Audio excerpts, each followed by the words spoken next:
Good morning, I'm Lori Cummings. I'm the owner of Stone Cottage Farm and Garden, and today we're going to be cooking with kale, and this recipe is a sauteed vegetable with kale. So the first thing I'm doing is I'm going to heat up the pan so that I add the olive oil. It will not stick. Just a little bit of olive oil in the bottom. And I'm going to use zucchini and summer squash in this one, along with Swiss chard and kale and a few other things. I'm going to start just by, I've sliced up the zucchini very thin, and I'm going to arrange these almost like putting pepperoni on a pizza.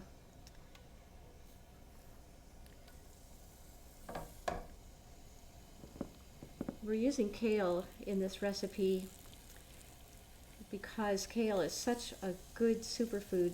We've been hearing a lot about the foods that are best for you, and kale is certainly one of those foods. It's very high in vitamin K, vitamin A, and vitamin C. It's an excellent cancer preventive, high in fiber, and it also is a complete protein, so it contains all the amino acids that are essential for your body. You get these spread around, just kind of mix up. I like to use different colors, that's why I'm using both of these. They don't really taste that much different, but got these going. Now before I put the whole amount on there, I'm actually going to chop up some garlic. Just turn the heat down a little bit.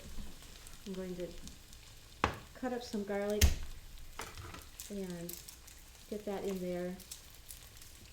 And the kitchen is going to smell wonderful.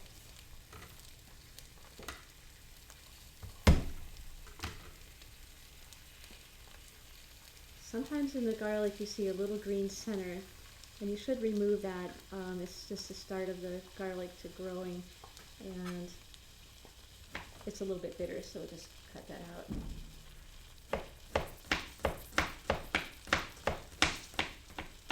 Let's chop it up nice and fine.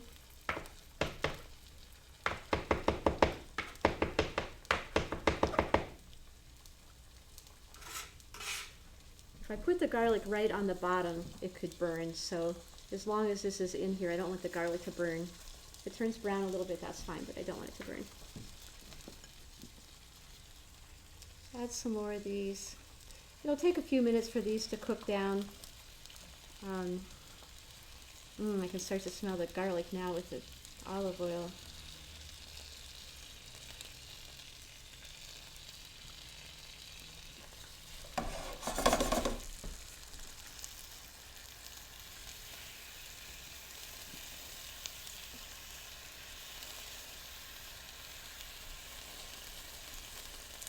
Okay, so while those are cooking, I'm going to chop up the vegetables that are going in here. And so I'm going to be chopping up Swiss chard, and this is a rainbow Swiss chard. And I'm going to dry it off a little bit more. Don't be afraid to wash your vegetables really, really well when you get ready to eat them. The zucchini, for example, I washed with soap and water. And these you can use a soap solution and swish around. Just make sure you dry them well before you put them in so they don't spatter so much. One thing you can do with the Swiss chard is there's a stem at the end, sometimes it's wider than others. You can chop that up almost like celery and put that in kind of early because that's going to take a little bit longer to cook. So I'm just going to chop that part up. And it doesn't hurt to have a little crunchiness in there anyway if it doesn't get all the way cooked. In just a few minutes I'll flip it over. And we'll cut one more Swiss chard. So then what I'm going to do, I'm going to roll this up like a cigar. And then just chop it like that.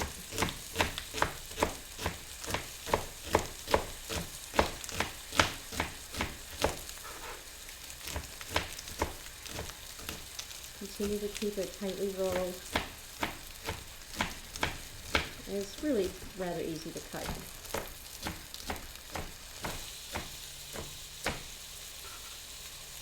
Okay, that one is ready.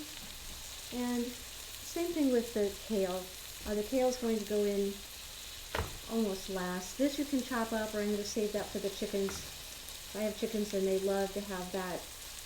When you're giving chickens scraps from your vegetables, just don't give them potato peelings. That's something you don't want the chickens to have. Okay, I think it's time to turn these over.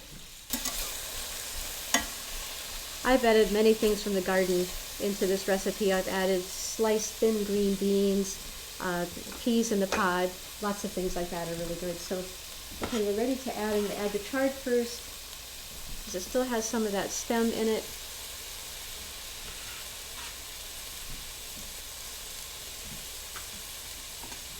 Just give that a little stir, let that begin to wilt.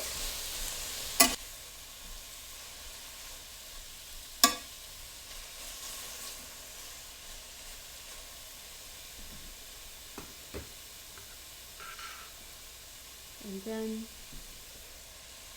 the kale.